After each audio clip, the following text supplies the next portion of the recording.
সারা সিলে আর ফের হাতা লাগুলো হবে বড় সর কাঠার চেয়ার আছে কিন্তু হাতালা আছে কিন্তু খুব একটা ভালো লাগে والسلام على من لا نبي بعده أعوذ بالله من الشيطان الرجيم بسم الله الرحمن الرحيم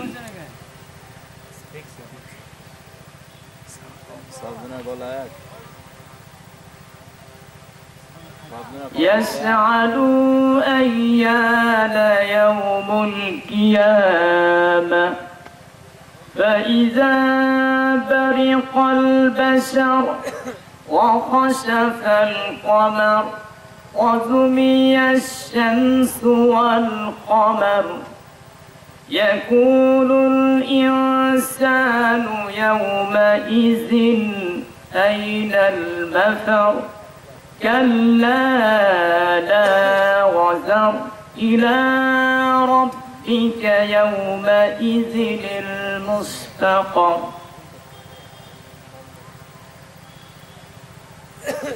عن أنس رضي الله تعالى عنه قال قال رسول الله صلى الله عليه وسلم إن من أشرة الساعة يرفع العلم ويكسر الجهل ويكسر شرب الخمر ويكل الرزق ويكسر النساء حتى ليكون ل50 من قيم واحد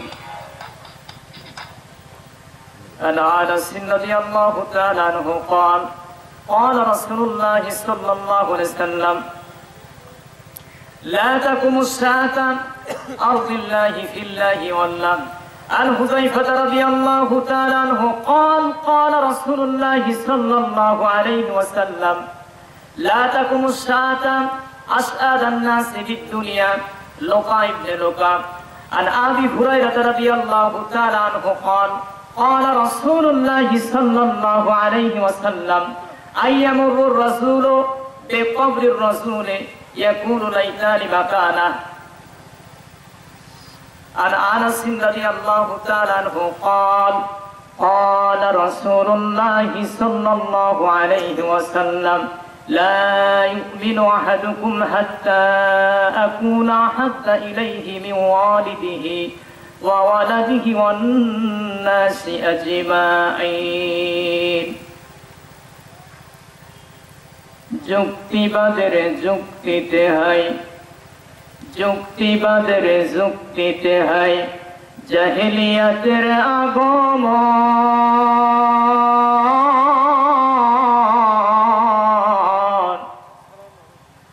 এর আজরের মূর্তি আবার মদের হাতে উত্তোলন যুক্তিবাদের যুক্তিতে হয় জাহেলিয়াতের আগমন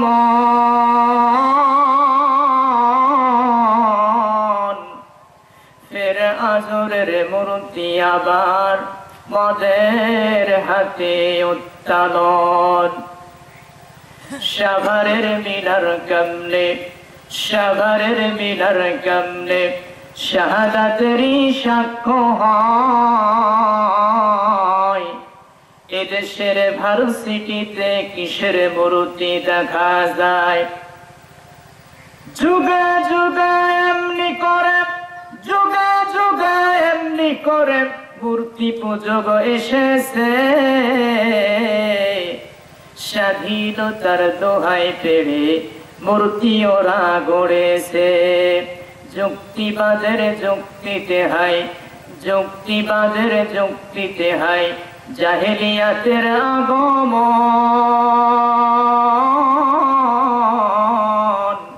ফের আজরের মূর্তি আবার মদের হাতে উত্তোলন মিনারে নীরবতা মিনারে নীরবতা এ বিধানটি ইসলামে মুসলমান নত যেন খাম্বা দেখে সিমেন্টে মুসলমান নত যেন খাম্বা দেখে সিমেন্টে বিশ্ব শহীদ কে আছে রে, বিশ্ব শহীদ কে আছে রে, তাদের চেয়ে সম্মানী বদর উহুদ খন্দকে যারা করলো জীবন কোরবানি। হয় না কেন মিনার তাদের, হয় না কেন মিনার তাদের, হয় না কেন অনুষ্ঠান। মুসলমানের করছো দাবি কেমনে তুমি মুসলমান? যুক্তিবাদের যুক্তিতে হাই জাহেলিয়াতের আগমন, ফের আজরের মূর্তি আবার মদের হাতে উত্তারণ। সম্মানিত উপস্থিতি, মুআজ্জাজ মুহতারাম, এখানে আসলে উপস্থিতি খুব কম, আর গ্রাম অঞ্চলে বিশেষ করে মাগরিবের পর মানুষ খুঁজে পাওয়া যায় না। সম্মানিত উপস্থিতি, যে কজন আমরা এখানে রয়েছি, এরই পাশাপাশি যারা দোকানপাটে যে ভাইয়েরা অনর্থক সময় ব্যয় করছেন, আমি তাদেরকে বিনীতভাবে অনুরোধ করছি, আপনারা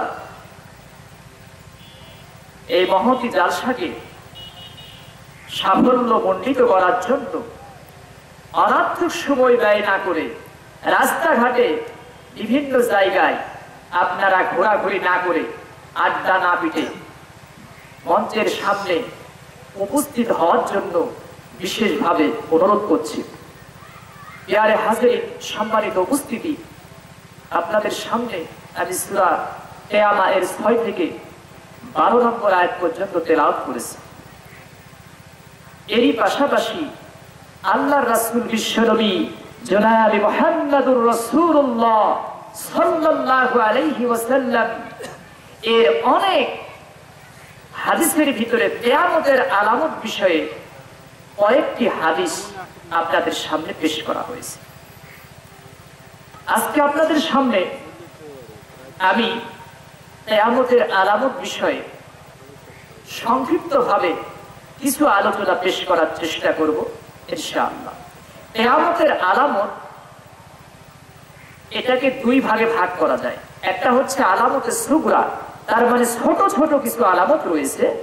আরেকটি হচ্ছে আলামতে কুবরা, মানে বড় বড় কিছু আলামত রয়েছে। আজকে আপনাদের সামনে আলামতে সুগরা, মানে ছোট ছোট অনেক আলামত রয়েছে। এই আলামতগুলো হাদিসের আলোকে আপনাদের সামনে পেশ করার চেষ্টা করব। সম্মানিত উপস্থিতি, কোরআনুল কারীমে কিয়ামা শব্দটি প্রায় ৭৭ বার উল্লেখ করা হয়েছে। আচ্ছা, যেমন সূরাতুল লুকমান ৩১ নম্বর সূরা ৩৪ নম্বরের প্রথম অংশে আল্লাহ পাক রব্বুল আলামিন বলেছেন, ইন্নাল্লাহা ইনদাহু ইলমুস সাআ। এই সাআ তার মানে কিয়ামত। এই সাআ শব্দটি প্রায় ৩৫ জায়গায় উল্লেখ রয়েছে। সম্মানিত উপস্থিতি, কিয়ামত যে আসবে এতে কোনো সন্দেহ নেই। আমরা সকলেই জানি প্রায় যে কিয়ামত আসবে। তার কারণ আপনি দেখুন, আপনার পূর্বপুরুষগণ কিন্তু দুনিয়া থেকে বিদায় হয়ে গেছে। কারো বাবা নেই, কারো মা নেই, কারো দাদা নেই।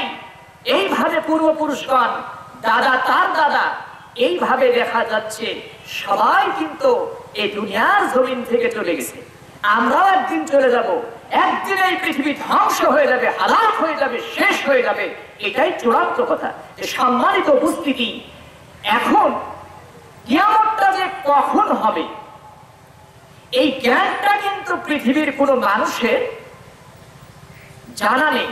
পৃথিবীর কোনো মানুষ জানে না, পৃথিবীর কোনো দার্শনিক জানে না, পৃথিবীর কোনো বৈজ্ঞানিক জানে না, পৃথিবীর কোনো নেতা জানে না, পৃথিবীর কেউ জানে না। এটা একমাত্র আল্লাহ পাক রব্বুল আলামিন, তিনি ভালো জানেন।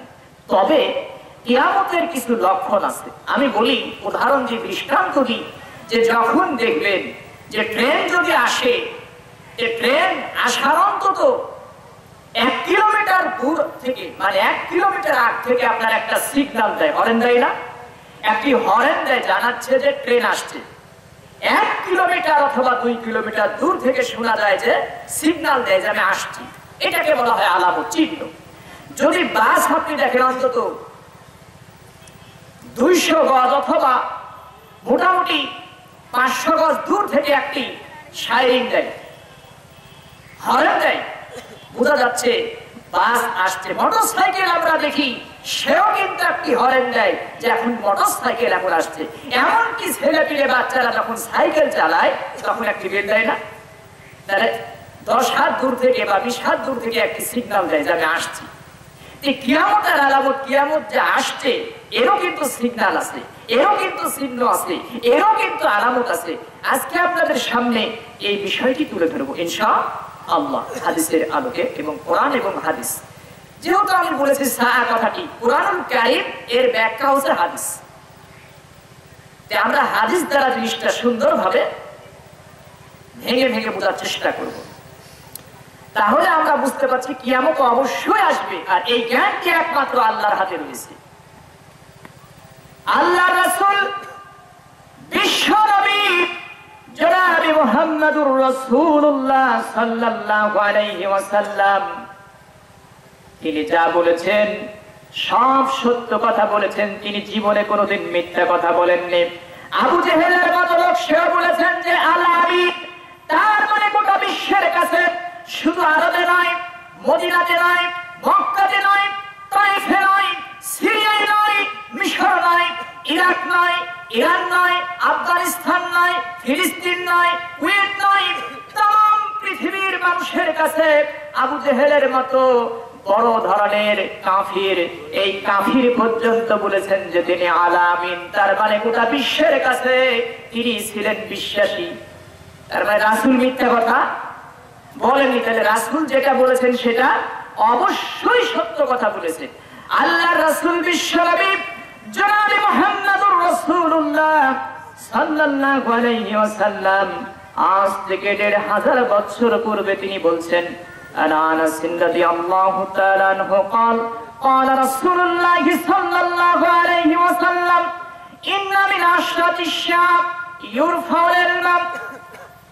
আল্লাহর রাসূলের 10 বছরের খাদিম আনাস রাদিয়াল্লাহু তাআলা আনহু তিনি বলেন, আল্লাহর রাসূল বিশ্বনবী জনাবে মুহাম্মদুর রাসূলুল্লাহ সাল্লাল্লাহু আলাইহি ওয়াসাল্লাম তিনি বলেন যে বিদ্যা উঠে যাবে।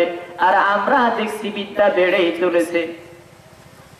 আজকে যদি বিদ্যা সঠিক থাকতো এখানে মানুষ লোড হয়ে যেত। কথাটা কিন্তু খুবই গুরুত্বপূর্ণ, বিভিন্ন ভাবে বোঝানো যায়। ইউরফাল ইলম মানে বিদ্যা উঠে যাবে, আসল বিদ্যা। এখন আমরা বুঝি আমি তো অনেক শিক্ষিত মানুষ, কেউ বলবে যে আমি মাস্টার, কেউ বলবে যে আমি এমবিবিএস ডাক্তার, কেউ বলবেন যে আমি উকিল, কেউ বলবেন আমি জজ, কেউ ব্যারিস্টার, বিভিন্ন উপাধি। কেউ বলবে আমি অনেক শিক্ষা অর্জন করেছি, আমি এমএ পাস করেছি, কেউ বলবে আমার কামিল ডিগ্রি আছে, কেউ বলবে আমি কামিল দাওরা করেছি, কেউ বলবে যে আমার পিএইচডি ডিগ্রি আছে, আমি ডক্টরেট ডিগ্রি করেছি, আমি অমুক জিনিসের উপরে পিএইচডি করেছি। এরকম অনেকে বলবে না? অনেকে এরকম কথাবার্তা বলবে, মানে শিক্ষিত। আসলে প্রকৃতপক্ষে শিক্ষিতকে, এখন একজন মানুষকে বললেন আপনি যে ভাই আমি যাব রাস্তা চিনি না, আমি যাব খয়রা মোড়, আপনি এবার বুঝছেন যে এবার দিয়ে চলে যান, ওই কি শিক্ষিত মানুষ শয়তানি করলো, তার মানে আপনার ক্ষতি করলো। একজন শিক্ষিত মানুষ দ্বারাতে আপনার উপকার হবে, একজন শিক্ষিত মানুষ আপনার উপকার করবে, একজন শিক্ষিত মানুষের দ্বারা আপনার কল্যাণ করে আনবে, এটাই চূড়ান্ত সত্য, 100% সিওরিটি। কিন্তু একজন মানুষের দ্বারা আপনার অকল্যাণ হবে, ক্ষতি হবে, একে বলা হচ্ছে মূর্খ। আল্লাহ রাসূল সাল্লাল্লাহু আলাইহি ওয়াসাল্লাম সেই জন্য বলছেন ইউরফাউল ইলমা, তার মানে বিদ্যা উঠে যাবে। আসল বিদ্যা যেটা, আসল বিদ্যা থাকবে না। এখন আপনি বলতে পারেন যে রাসূলের কথা বলছেন, আমি প্রথমেই বলেছি আবু জেহেল সেও বলেছে রাসূল সাল্লাল্লাহু আলাইহি সাল্লাম তিনি সত্যবাদী। আমরাও বুঝতে পারছি রাসূল সাল্লাল্লাহু আলাইহি সাল্লাম তিনি যা বলেছেন সত্য বলেছেন। আমরাও বুঝতে পারছি যে আসলে আমরা যতই শিক্ষিত হচ্ছি ততই মনে বলছে যে মূর্খতার ভাব আমাদের মাঝে বেশি বেড়ে যাচ্ছে। বেশি বিরাজমান হচ্ছে। আমরা এটাই লক্ষ্য করছি, এটাই হচ্ছে এখন বর্তমানে। শিক্ষিত হওয়ার পরে মানুষটা এখনো সুদ খায়, শিক্ষিত হওয়ার পরে মানুষটা এখনো ঘুষ নেয় নাই, শিক্ষিত হওয়ার পরেও ওই মানুষটা এখনো জেনা বিচার করে। শিক্ষিত মানুষ তো জেনা করতে পারে না, শিক্ষিত মানুষ তো সুদ দিতে পারে না, সুদ দিতে পারে না। আল্লাহ রাসূল যেখানে বলছেন যে আকিলহু অমুকিলহু অকাতিবাহু অশাহিদাহু, সেখানে আপনি করছেন কেন? এইভাবে অনেক কিছু বলা যায়, উদাহরণ দিচ্ছি আমি। তাহলে শিক্ষিত মানুষ হবার পরেও আপনি যখন পাপ থেকে বিরত থাকতে পারছেন না, আপনি যখন পরিবর্তন হতে পারেননি, আপনি যখন কোরআন এবং সুন্নাহ থেকে দূরে রয়েছেন, তখন বোঝা যাচ্ছে আপনি যে শিক্ষা অর্জন করেছেন এটা অরিজিনাল শিক্ষা নয়। এটাকে রাসূল সাল্লাল্লাহু আলাইহি ওয়াসাল্লাম তিনি নাকচ করে দিয়েছেন, না করে দিয়েছেন। আল্লাহর রাসূল বিশ্বনবী জনাবে মুহাম্মদুর রাসূলুল্লাহ সাল্লাল্লাহু আলাইহি ওয়াসাল্লাম 2 নম্বরে বলছেন ওয়াসারাত জাহাল, মানে মূর্খতা বেড়ে যাবে। আর আমরা দেখছি যে শিক্ষিত মানুষ বেড়ে গেছে। আজ থেকে 10-15 বছর পূর্বে এই গ্রামে যে মানুষ শিক্ষিত ছিল, এখন মানুষ অনেক বেশি শিক্ষিত হয়ে গেছে। না মিথ্যা কথা বলছে? আমি মোটামুটি এখন থেকে 12-14 বা 15 বছর আগে আপনার এই গ্রামে কিন্তু এসেছিলাম। অনেক মানুষ কিন্তু শিক্ষিত ছিল না তেমন, এখন অনেক মানুষ শিক্ষিত। কিন্তু এখন দেখেন যে শিক্ষিত মানুষ অনেক বেশি, কিন্তু এর পরেও আমরা আসলে পরিবর্তন খুব কমই হয়েছে। তাছাড়াও মানুষের মাঝে যতটুকু ভালো হয়েছে তার চাইতে ভেজাল বেশি। আমরা যদিও কিছুটা ভালো হয়েছি, কিন্তু ভেজালের দিক দেখবেন অনেক বেশি বেড়ে গেছে।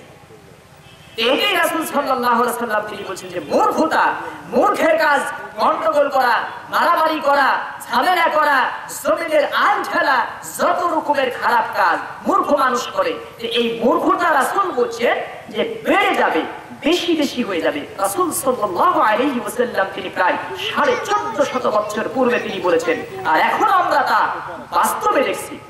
ওয়াসারাত জাহাল, এরপরে আল্লাহ রাসূল সাল্লাল্লাহু আলাইহি ওয়াসাল্লাম তিনি বলেন ওয়াসারাত শারবাল খামরা, মানুষ নিশা জাতীয় দ্রব্য পান করবে। অফিরায়াতিন বিগয়রি ইসমিহিমা, মানুষ নিশা জাতীয় দ্রব্য পান করবে কিন্তু তার নাম ভিন্ন রাখবে। তার নাম হতে পারে টাইগার, তার নাম হতে পারে পেপসি, তার নাম হতে পারে কোকাকোলা, তার নাম হতে পারে আরো অন্য কিছু। আমি হারাম বলিনি, মানে এরকম হতে পারে, বিভিন্ন নাম দিতে পারে, আর ভিতর ফেলা দিয়ে দিতে পারে। একথা রাসূল সাল্লাল্লাহু আলাইহি ওয়াসাল্লাম তিনি প্রায় 1450 বছর পূর্বে বলেছেন। মানুষ নিশা জাতীয় দ্রব্য বেশি বেশি পান করবে। আমরা দেখছি যে এত শিক্ষিত মানুষ হওয়ার পরেও মানুষ নিশা জাতীয় দ্রব্য বেশি পান করে, এ কথাই চূড়ান্ত সত্য। মানুষ তারি খায়, এ কথাই চূড়ান্ত সত্য। মানুষ মদ খায়, এ কথাই তার মানে এগুলো সব পান করে। মানুষ তারি পান করে, মানুষ মদ পান করে, মানুষ সিগারেট এগুলো টানে। এটা আবার লেখা থাকে যে ধূমপান কেন খায়, প্রতি টানে তৃপ্তি পায়। ধূমপান কেন খায়, প্রতি টানে মজা পায়। অপরদিকে আবার লেখছে ধূমপান মৃত্যুর কারণ, ধূমপানের স্ট্রোক হয়। দেখেন কত বড় শয়তান, যে চোরে বুঝে সাবধান হও, চোরে বুঝে চুরি করো, গৃহস্থে বুঝে সাবধান হও। তার মানে ক্ষতিকর জিনিস। অথচ মানুষ আমরা শিক্ষিত হবার পরে এগুলো যখন বেশি, তার মানে আমাদের মূল শিক্ষা নাই। যদিও আমরা শিক্ষিত, কিন্তু আমাদের চেতনায়, চিন্তায় গভীর ভাবে যদি আমরা চলে যাই, প্রকৃতপক্ষে আমরা মূর্খের ভিতরে এখনো আছি। এই জন্য রাসূল সাল্লাল্লাহু আলাইহি ওয়াসাল্লাম, আল্লাহ রাসূল সাল্লাল্লাহু আলাইহি ওয়াসাল্লাম এই মদের ব্যাপারে এত কথা, অনেক কথা বলেছেন যা আপনি শুনলে আশ্চর্য হয়ে যাবেন। عن ابن عمر رضي الله تعالى عنه قال قال رسول الله صلى الله عليه وسلم من يشرب شرب الخمر, যদি কোনো ব্যক্তি নিশা জাতীয় দ্রব্য পান করে, কথাটা ভালোভাবে শুনবে, যদি কোনো মানুষ নিশা জাতীয় দ্রব্য পান করে, লা তুকবালু সালাতা আরবাউনা সাবাহান, তার 40 দিনের সালাত কবুল হবে। ওয়াইন মাতা যদি সে অবস্থায় মারা যায়, ফাদা খালান্নার, লোকটি জাহান্নাম চলে যাবে। ওয়াইন তাবা তাবাল্লাহু আলাইহি, লোকটি যদি তওবা করে আল্লাহ পাক রব্বুল আলামিন তার তওবা কবুল করে নেবেন। ওয়াইন মাতা, আর এই লোকটি যদি অবস্থায় মারা যায় ফাদাখালান নার, লোকটি জাহান্নামে যাবে। এর পরে ওই লোকটি যদি আবার নেশা জাতীয় দ্রব্য খায়, তার মানে যদি আবার মদ খায়, আবার যদি তারি খায়, খারাপ যেগুলো খাবার এগুলো যদি খায়, এই অবস্থায় যদি লোকটি মারা যায় ফাদাখালান নার। ওয়াইন তাবা তাবাল্লাহু আলাইহি, এই কথা সালাসা 3 বার বলার পরে আল্লাহর রাসূল বিশ্বনবী জনাবে মুহাম্মদুর রাসূলুল্লাহ সাল্লাল্লাহু আলাইহি সাল্লাম তিনি বলছেন, যদি 3 বারের বেলা লোকটি না মানে, যদি বারবার পান করতেই থাকে, আল্লাহ রাসূল সাল্লাল্লাহু আলাইহি সাল্লাম তিনি বলছেন তাকে রদাগাতুল খাবার, কিছু কিছু বর্ণনায় তিনালে খাবার, কিছু কিছু বর্ণনায় রদাগাতুল খাবার। এটা হচ্ছে জাহান্নামীদের গা থেকে রক্তপুঞ্জ ঝরবে, গা দিয়ে যখন গড়বে এই রক্তপুঞ্জ তাদেরকে খাওয়ানো হবে। এর অনেক কথাবার্তা আছে, এই খবর সম্পর্কে একটা আলাদা সাবজেক্ট আছে। তাহলে আমি শুধু মূল পয়েন্টগুলো আপনাদেরকে বলছি। তাহলে মানুষ নেশা জাতীয় দ্রব্য বেশি বেশি পান করবে, এটা রাসূল সাল্লাল্লাহু আলাইহি ওয়াসাল্লাম তিনি বলেছেন এটা কিয়ামতের আলামত, এটা কিয়ামতের লক্ষণ। ওয়াসারা শারবাল খামরা ওয়াকিল্লা রিজাল, আল্লাহ রাসূল বলছেন যে পুরুষের সংখ্যা কমে যাবে। এখন আপনি যদি গবেষণা করেন, জরিপ করেন, মহিলার সংখ্যা অনেক বেশি, পুরুষের সংখ্যা অনেক কম। গবেষণা করে দেখা গেছে যে প্রায় অনেক মহিলা বেশি।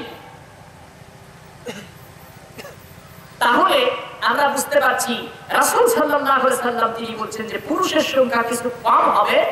এখন কিভাবে? অনেক সময় দেখা যাচ্ছে যে আপনার যেটা স্বর্ণের পাহাড়, এটা হতে পারে যে এই স্বর্ণ নিয়ে মারামারি করতে পারে মানুষ, বিভিন্ন ভাবে মানুষ যুদ্ধে কেটে মারা যেতে পারে, বিভিন্ন ভাবে এক কথাই হতে পারে, যে কোনো ভাবে আল্লাহ রাসূল সাল্লাল্লাহু আলাইহি সাল্লাম কথাটা বলে যে কোনো ভাবে এই কথাটা হতে পারে। আল্লাহ রাসূল বিশ্বনবী জনাবে মুহাম্মদুর রাসূলুল্লাহ সাল্লাল্লাহু আলাইহি সাল্লাম বলছেন ওয়ায়াকসারান নিসা, মহিলাদের সংখ্যা বেড়ে যাবে, এত বাড়বে হাত্তা লিয়াকুনা 50 বিল কায়মুল ওয়াহিদ, মহিলার সংখ্যা এত বেশি হয়ে যাবে, এত বৃদ্ধি পাবে। আল্লাহর রাসূল বিশ্বনবী জনাবে মুহাম্মদুর রাসূলুল্লাহ সাল্লাল্লাহু আলাইহি সাল্লাম তিনি বলেন একজন পুরুষের অধীনে 40 জন মহিলা হবে, একজন পুরুষের অধীনে 50 জন হবে। এখানে বলা হয়েছে 50 না 50, অফির ওয়ায়াতিন 40 না 40, কোন বর্ণনায় 40টা, কোন বর্ণনায় 50। একজন পুরুষের পিছনে ফোরাত নদীর তীরে যে আপনার যে সোনাগুলো আছে, এগুলো নেওয়ার জন্য কিন্তু 199 জন মানুষই মারা যাবে। এই ক্ষেত্রেও হতে পারে, সেটা আল্লাহু আলাম, এগুলো বলার দরকার নেই। তাহলে আমরা একটি হাদিস থেকে বুঝতে পারলাম যে কিয়ামতের কিছু কিছু আলামত। আমরা নেক্সটে এর পরের হাদিসগুলো চলে আসি যে কিয়ামতের আলামত আর কি কি আছে, ছোট ছোট আলামত গুলো কি কি আছে, আমরা এগুলো জেনে নেব ইনশাআল্লাহ। আল্লাহ রাসূল বিশ্বনবী জনাবে মুহাম্মদুর রাসূলুল্লাহ সাল্লাল্লাহু আলাইহি সাল্লাম কি বলেন, শেষ জামানাতে এমন এক সময় আসবে যেই সময় মানুষগুলো আক্ষেপ করবে। আর আবু হুরায়রা রাদিয়াল্লাহু তাআলা আনহু قال قال رسول الله صلى الله عليه وسلم আইয়ামুর রাসূল বিকবরির রাসূল ইয়াকুলু আইদারি মাকারাম, যখন কোন মানুষ রাস্তা দিয়ে রওনা দিবে, রওনা দিতে দিতে যখন রাস্তা দিয়ে অনেক দূর চলে যাবেন, অনেক দূর যাওয়ার পরে দেখবেন একটি কবর, বা কিছু দূর যাওয়ার পরে দেখবেন একটি কবর। কবর দেখে বলবেন রব্বুল আলামিন, এখানে যে মানুষটি রয়েছে ওই মানুষটির কবর না হয়ে যদি এই কবরটি আমার হতো কতই না উত্তম হতো। আক্ষেপ করে বলবে আল্লাহ, এখানে যে মানুষটি রয়েছে এই মানুষটির যদি কবর না হয়ে কবরটি আমার হতো কতই না উত্তম হতো। আক্ষেপ করে বলবে মানুষ যখন খারাপ হয়ে যাবে, মানুষ যখন ব্যভিচার করতে দ্বিধাবোধ করবে না, মানুষ যখন খারাপ কাজ করতে দ্বিধাবোধ করবে না, মানুষ যখন সুদ ঘুষে মত্ত হয়ে যাবে, মানুষ যখন নেশাগ্রস্তর ভিতরে ডুবে থাকবে, নেশাগ্রস্ত যখন মত্ত থাকবে, এই সময় আক্ষেপ করে মানুষ বলবে যে আল্লাহ, ওই কবরটি যদি আমার হতো কতই না উত্তম হতো, ওই কবরটি যদি আমার হতো কতই না উত্তম হতো। এটা একটি আক্ষেপ, আবেগে বলবে কথাটি। সম্মানিত উপস্থিতি, কিয়ামতের আলামত হচ্ছে আর আবু হুরায়রা রাদিয়াল্লাহু তাআলা আনহু قال قال رسول الله صلى الله عليه وسلم أيامر الرسول بالمسجد لا يصلى فيه ركعتين একজন মানুষ মসজিদের ভিতর প্রবেশ করবে কিন্তু 2 রাকাত সালাত আদায় করবে না, এটাও হচ্ছে কিয়ামতের আলামত। আইয়ামুর রাজুলু বিল মাসজিদে লা ইউসাল্লা ফীহি রাকাতাইন, একজন মানুষ মসজিদে প্রবেশ করবে কিন্তু 2 রাকাত সালাত আদায় করবে না। সেজন্য মাগরিবের পূর্বে 2 রাকাত নামাজ পড়া উচিত। এইভাবে সাহাবীরাও করতেন। তাছাড়াও যে কোনো মানুষ আপনি সফর থেকে এসেছেন মসজিদে যদি প্রবেশ করেন বা কেউ যদি মসজিদে এসে 2 রাকাত নামাজ পড়েন, এটা হচ্ছে একটি সুন্নাত, এটা একটি উত্তম, এটা একটি মসজিদের হক আদায় হয়ে গেল। সম্মানিত উপস্থিতি, সেই জন্য মসজিদে প্রবেশ করলে হাদিস দ্বারা বোঝা যাচ্ছে মসজিদে প্রবেশ করলে 2 রাকাত সালাত আদায় করা দরকার। সম্মানিত উপস্থিতি, যারা আদায় করবে না মনে করতে হবে এটা একটি কিয়ামতের আলামত। عن ابن مسعود رضي الله قال قال رسول الله صلى الله عليه وسلم أيمر الرجل بالمسجد لا يصلى فيه ركعتين ويسلم الرجل يسلم على من أعرف। এই হাদিসের ভিতরে বলা হয়েছে যে মানুষ মসজিদের ভিতরে প্রবেশ করে 2 রাকাত সালাত আদায় করবে না এবং যাদেরকে শুধু চিনে তাদেরকে মানুষ সালাম দিবে, অপরিচিত মানুষকে সালাম দিবে না, এটাও কিয়ামতের আলামত। অপরিচিত মানুষকে সালাম দিবে। যদি আপনি বুঝতে পারেন লোকটি হিন্দু, সালাম দিবেন না। যদি বুঝতে পারেন খ্রিস্টান, সালাম দিবেন না। বৌদ্ধ, সালাম দিবেন না। অন্যান্য ধর্মাবলম্বীর লোক, এদেরকে আপনি সালাম দিবেন না। কিন্তু যদি মুসলমান হয় তাহলে আপনি যাকে চিনেন, আলামান আরাফ ওয়ালাম তারিফ, আপনি যাকে চিনেন আপনি তাকেও সালাম দিবেন, আপনি যাকে চিনেন না আপনি তাকেও সালাম দিবেন। তাহলে সালাম সবাইকে দিতে হবে। আমরা মনে করি যে ওইটা পরিচিত মানুষ, ওইটা নেতা আইতেছে, ওই হুজুর এসেছে, হাজী সাহেব এসেছে, শুধু এদেরকে সালাম দিতে হবে এই কথা নয়। আপনি সবাইকে সালাম দিবেন, আর যদি না দেন মনে করতে হবে এটা কিয়ামতের একটি লক্ষণ। আল্লাহ রাসূল বিশ্বনবী জনাবে মুহাম্মদুর রাসূলুল্লাহ সাল্লাল্লাহু আলাইহি সাল্লাম তিনি বলেন ইসবিহুর রাজুলু মুমিনুন ওয়া ইয়ামশি কাফিরান ওয়া ইয়ামশি মুমিনুন ওয়া ইসবিহু কাফিরান। একজন মানুষ এত খারাপ হয়ে যাবে কিয়ামতের পূর্বে সকাল বেলাতে একটি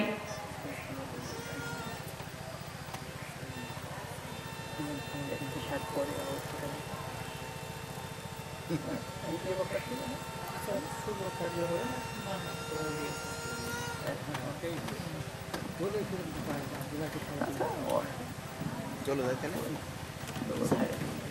কি করি। তাহলে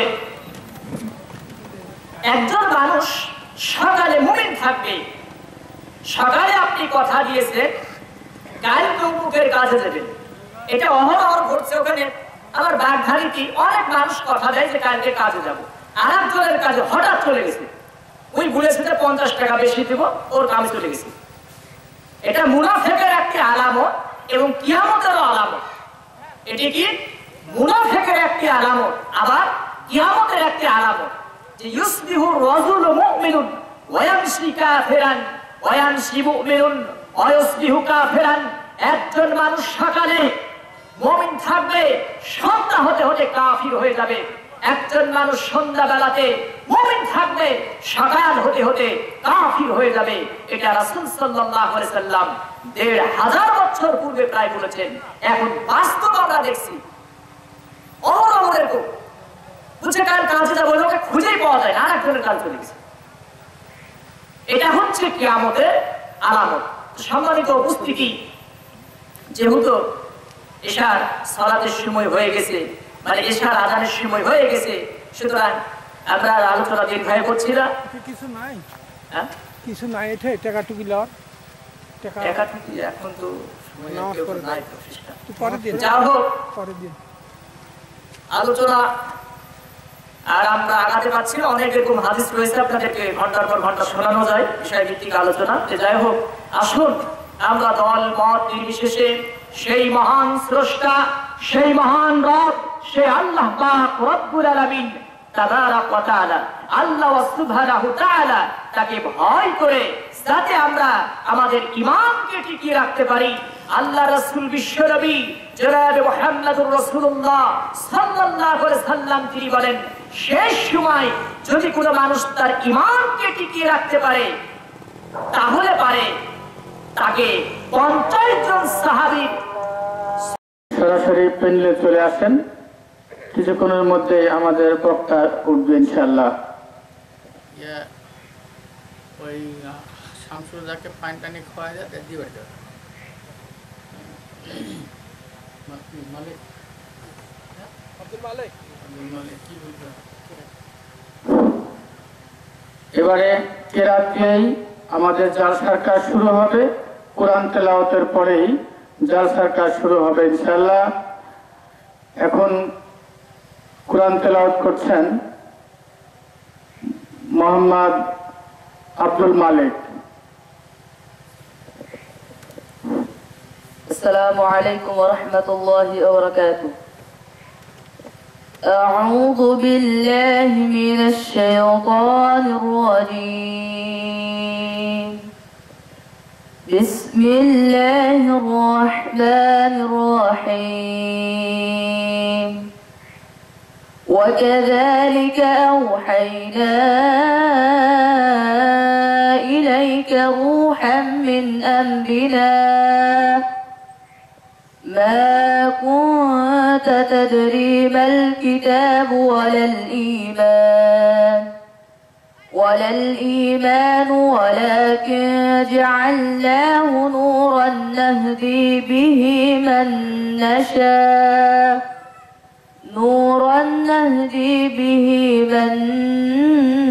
نشاء من عبادنا وإنك لتهدي إلى صراط مستقيم صراط الله الذي له ما في السماوات وما في الأرض ألا إلى الله تسير الأمور. السلام عليكم ورحمة الله وبركاته.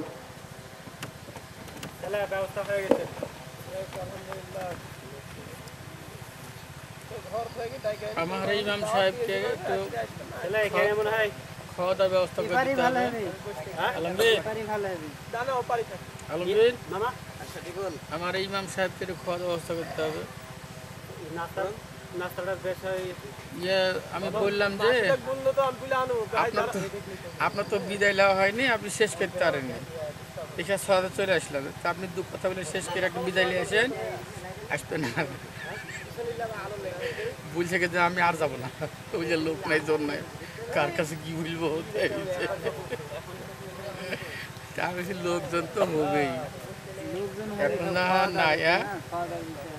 লোকজন তো হবে, খাওয়া দাওয়া করে লোকজন আসবে, আগে সে বসে থাকবে।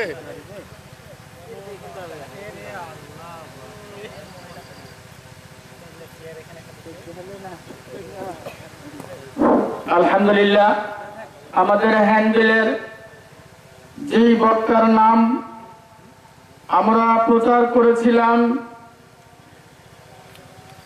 সেই পাবনা থেকে আগত নাজিমউদ্দিন সালাফি সাহেব এবং আমাদের শামসুল হুদা ভাই আমাদের মাঝে উপস্থিত। তারা সময় মতো আলোচনা করবে ইনশাআল্লাহ। আমরা যিনারা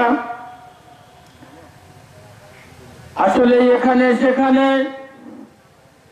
ঘোরাফেরা করছি, ঘোরাফেরা না করে আমরা প্যান্ডেলে এসে বসে যাই। আমরা প্যান্ডেলে এসে বসে যাই, বক্তাদের বক্তব্য শুরু হবে, আমরা বক্তব্য শুনতে থাকবো ইনশাআল্লাহ। আমরা সবাইকে অনুরোধ করছি, যেনারা আসলেই মোড়ে এখানে সেখানে ঘোরাফেরা করছেন, আর বেশি না ঘোরাফেরা করে অপেক্ষা না করে আপনারা প্যান্ডেলে এসে বসে যান। আমাদের যে বক্তা হ্যান্ডবিলের নাম শুনেছিলেন, ইউটিউবে সার্চ দিয়ে দেখেছিলেন, উনি আমাদের মাঝে এসে গেছে, সময় মতো বক্তব্য শুরু করবে ইনশাল্লাহ। তো আমরা যারা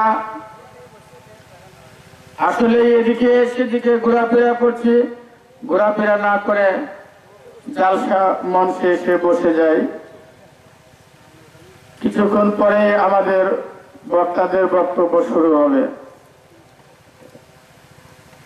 আউযু বিল্লাহি মিনাশ শাইতানির রাজীম।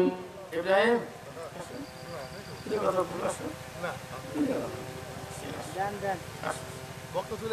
আসো, কখন তাকে দেখে সেরে গেলাম, কখন আসবে, তাই না? কথা বলবো। আলহামদুলিল্লাহ। আউযু বিল্লাহি মিনাশ শাইতানির রাজীম। বিসমিল্লাহির রহমানির রহিম। আলিফ লাম মিম। যালিকাল কিতাবু লা রাইবা ফীহি হুদাল লিল মুত্তাকিন আল্লাযীনা ইউমিনুনা বিল গায়বি ওয়া yuqimuna as-salata ওয়া মিম্মা রাযাকনাহুম ইউনফিকুন। এবারে দুটো কথা আলোচনা করবেন সংক্ষিপ্ত সময়ে আমাদের দেশের সন্তান মোহাম্মদ ইব্রাহিম সাহেব।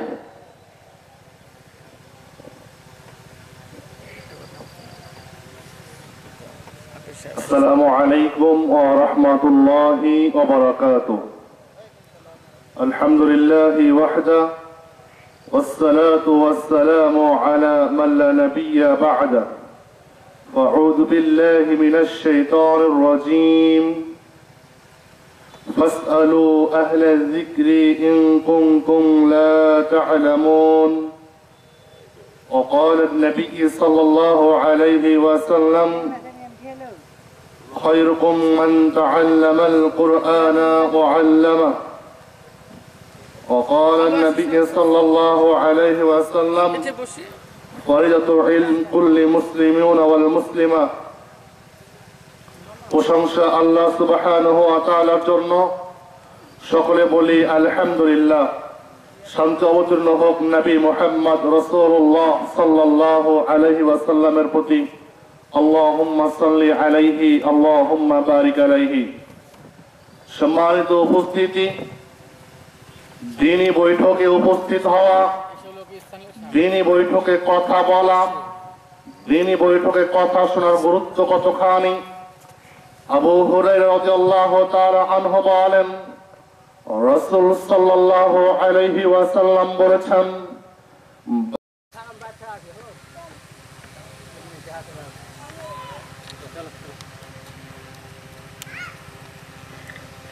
যখন সন্ধে হলো সঙ্গ খেলা, তুমি কেন নিতেলে না, তুমি কেন নিতেলে না। যখন রাত্রি হলো ডুবলো বেলা, তুমি কেন নেই পাশে মা, তুমি কেন নেই পাশে মা। আসসালামু আলাইকুম ওয়া রাহমাতুল্লাহ।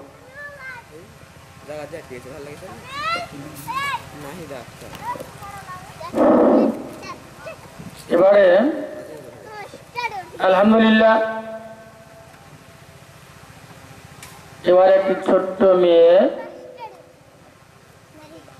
নাহিদা আক্তার একটি জাগরণী পেশ করবেন। আসসালামু আলাইকুম। বারে বারে বারে বারে ভাবি একা বসে নিও গো, পাখি হলে উড়ে যেতাম সোনার মদিনায়। বুলবুলির কথা শোনো, কথা বুলবুলিরা কথা শোনো, কোথায় যাও রে আমার সালাম পৌঁছে দিলাম নবী মুস্তফাই রে বারে বারে যে ভাবি একা বসে নিয়েছো। আসসালামু আলাইকুম। আলহামদুলিল্লাহ, সমস্ত প্রশংসা সেই মহান রব্বুল আলামিনের জন্য। ইন্না দিনা ইনদাল্লাহিল ইসলাম। পৃথিবীর উপরে যত দিন রয়েছে, যত ধর্ম রয়েছে, সর্ব উত্তম ধর্ম হচ্ছে ইসলাম।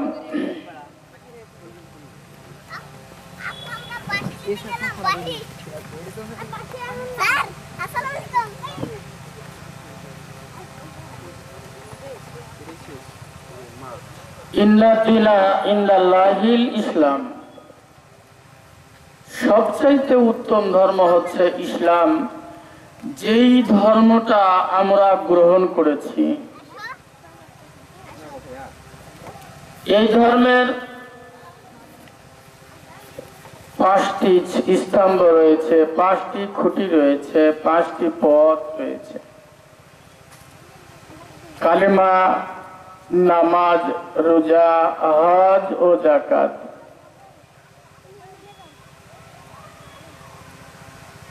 এই ধর্মের মূল ভিত্তি 5টি। এই 5টি ভিত্তিকে, 5টি খুঁটিকে আমাদের শক্ত করে ধরে রাখতে হবে।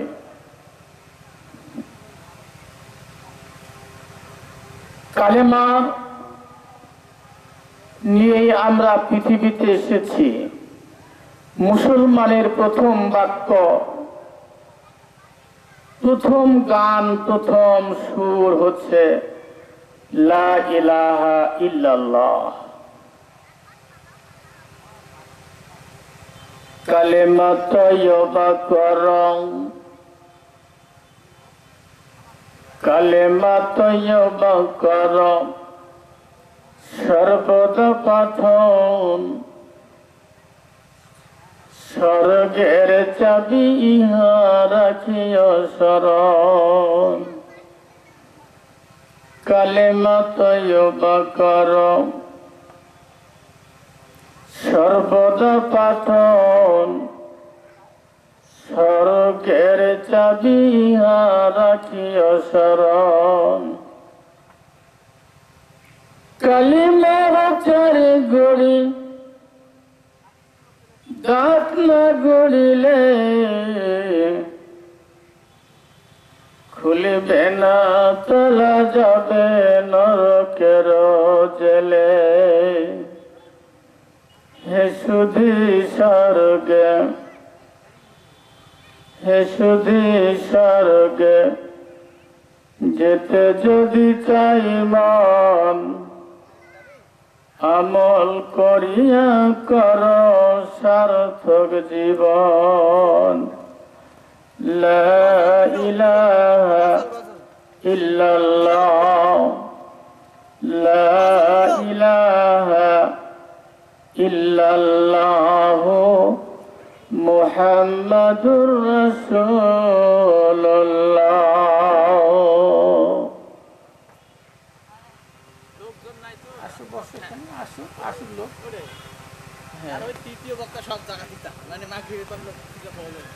তোমাকে মান্না করতে হবে। আমি আমার এলাকার মুরব্বানদেরকে, যারা এখানে সেখানে ঘুরে বেড়াচ্ছেন, সবাইকে একটু মঞ্চের সামনে এসে বসার জন্য অনুরোধ করছি। এক্ষুনি আমাদের বক্তা উঠবে। আমাদের আব্দুল্লাহ চাচা এই মসজিদের ইমাম, উনি 3 নম্বর বক্তা আছেন। তো ওনাকে যে আমি দুটো কথা বলতে দিব, তো কার সামনে বলবে? তা আপনারা একটু আসেন, বিসমিল্লাহ বলে মঞ্চে এসে বসে যাই।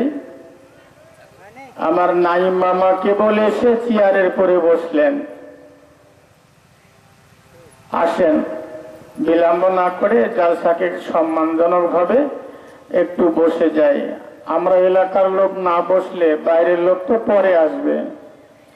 বাইরের লোকেরা ভাবছে যে প্রধান বক্তা না ওঠা পর্যন্ত আমরা যাব না,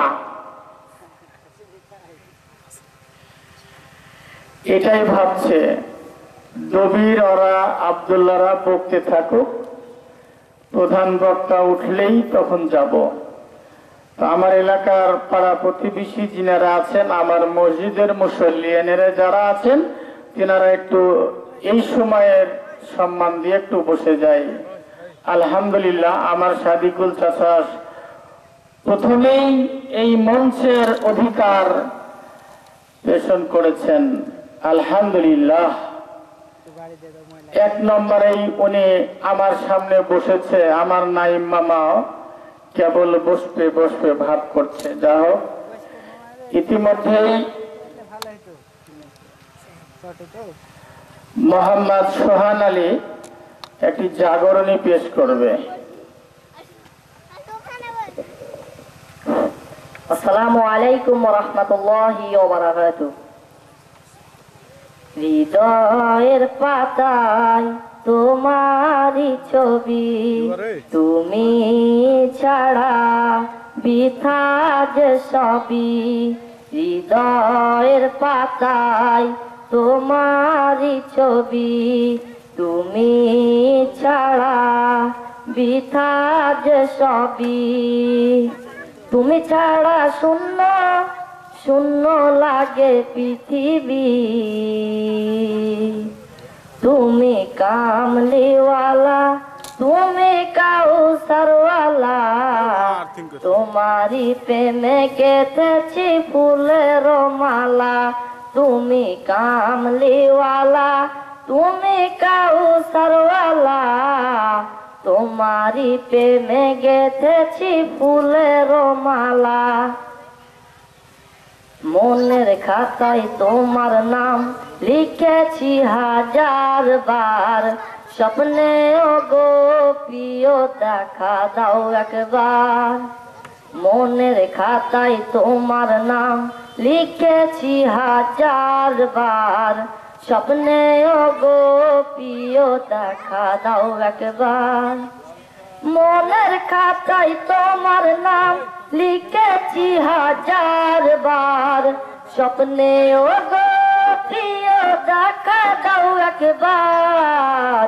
ও গো প্রিয় মোরা তোমারই উম্মত। শেষ বিচারেও চাই তোমার শাফায়াত। তুমি কামলিওয়ালা, তুমি কাউসারওয়ালা। তোমারই প্রেমে গেঁথেছি ফুলের মালা। তুমি কামলিওয়ালা, তুমি কাউসারওয়ালা। তোমারই প্রেমে গেঁথেছি ফুলের মালা।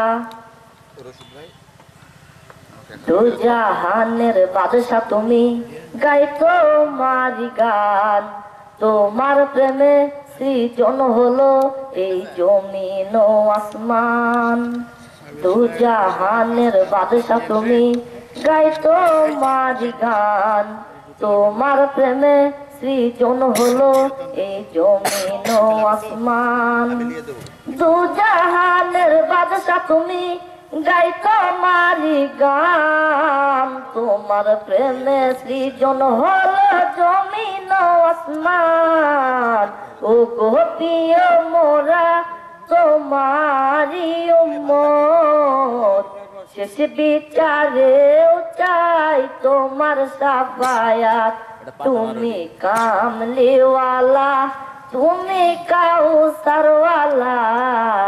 তোমারই প্রেমে গেঁথেছি ফুলের মালা। তুমি কামলিওয়ালা, তুমি কাউসারওয়ালা। তোমারই প্রেমে গেঁথেছি ফুলের মালা। হৃদয়ের পাতায় তোমারই ছবি, তুমি ছাড়া বৃথা যে সবই, হৃদয়ের পাতায় তোমারই ছবি। তুমি ছাড়া বৃথা যে সবই, তুমি ছাড়া শূন্য শূন্য লাগে পৃথিবী। তুমি কামলিওয়ালা, তুমি কাউসারওয়ালা, তোমারই প্রেমে গেথেছি ফুলের মালা। তুমি কামলিওয়ালা, তুমি কাউসারওয়ালা, তোমারই প্রেমে গেথেছি ফুলের মালা। আসসালামু আলাইকুম।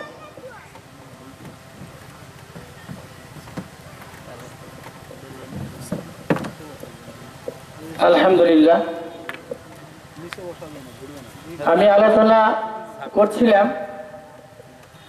আলোচনা করছিলাম কালেমা তাইয়্যিবা নিয়ে আর কি। ইসলামের 5টা স্তম্ভ, 5টার মধ্যে সর্বপ্রথম কালেমা। যেই কালেমা নিয়ে আমরা মুসলমান হয়ে দুনিয়াতে এসেছি, তাই আমি বললাম যে কালেমা তাইয়্যিবা করো, সর্বদা পাঠন, মানে আমরা সব সময় পড়ব কালেমা তাইয়্যিবা।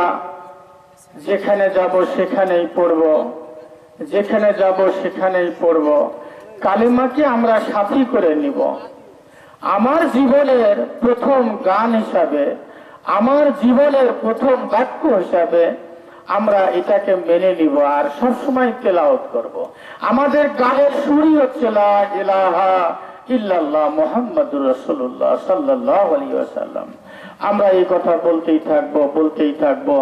মহান রব্বুল আলামিন বলেছেন, যে ব্যক্তি প্রথম ফার্স্টেই কালেমা তাইয়্যিবা তেলাওয়াত করেছে, শেষ জীবনে যেদিন শেষ নিঃশ্বাস ত্যাগ করবে, কুল্লু নাফসিন যায়িকাতুল মাউত, যেদিনকে মৃত্যু আসবে, সেই দিন যদি ওই ব্যক্তি এই কালেমা তাইয়্যিবা পড়ে মৃত্যুবরণ করতে পারে, আর শেষ বাক্য যদি তার এটাই হয়ে থাকে, আল্লাহ রাব্বুল আলামিন বললেন যে ওই লোকটি জান্নাতি হবে। পড়ি আলহামদুলিল্লাহ। তো আমরা সবাই এই কালেমা পড়ব। তাই কবি বলেছেন, কালেমা তাইয়্যিবা কর সর্বদা পাঠন, স্বর্গের চাবি ইহা রাখিও স্মরণ।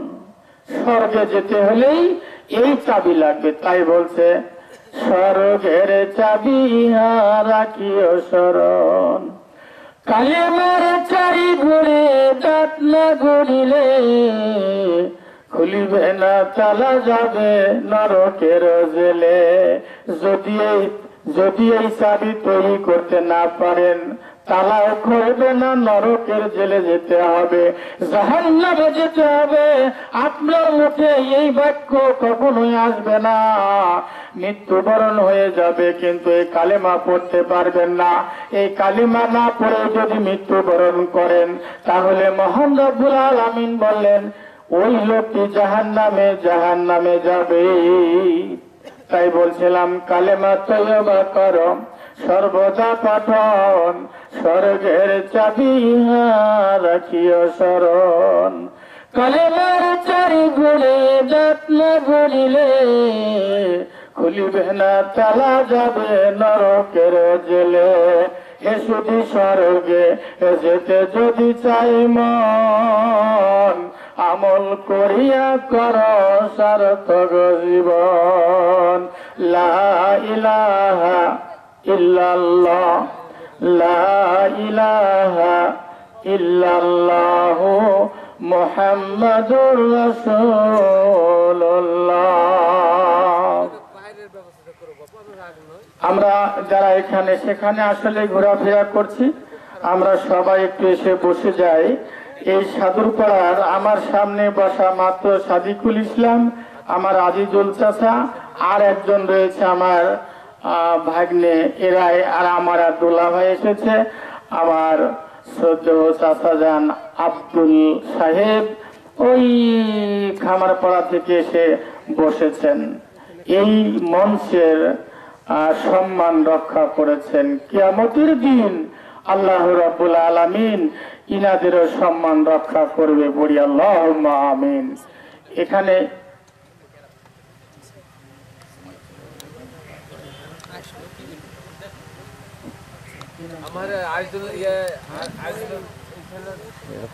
আচ্ছা, এবারে একটি কেরায়েত দিয়েই আমরা বক্তা মৌলানা মোহাম্মদ আব্দুল্লাহ সাহেবের বক্তব্য শুনবো ইনশাআল্লাহ। মোহাম্মদ মুহাইমিন একটি কেরায়েত দিবেন। আসসালামু আলাইকুম ওয়া রাহমাতুল্লাহি ওয়া বারাকাতুহু। আম্মা ইয়াতাসাআলুন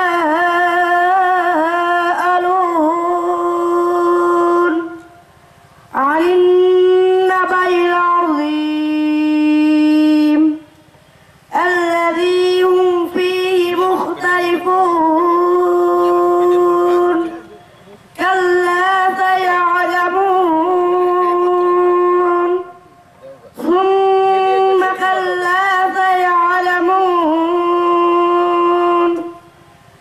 আলাম নাজআলিল আরদা মিহাদা ওয়াল জিবালা আওতাদা وخلقناكم أزواجا وجعلنا نومكم سباتا وجعلنا الليل لباسا وجعلنا النهار معاشا وبنينا فوقكم سبعا شدادا وجعلنا سراجا وهاجا وأنزلنا من المعصرات ماء ثجاجا لنخرج به حبا ونباتا وجنات ألفافا صدق الله العظيم السلام عليكم আলহামদুলিল্লাহ। এবারে আমাদের মসজিদের ইমাম মাওলানা মোহাম্মদ আব্দুল্লাহ বক্তব্য রাখছেন।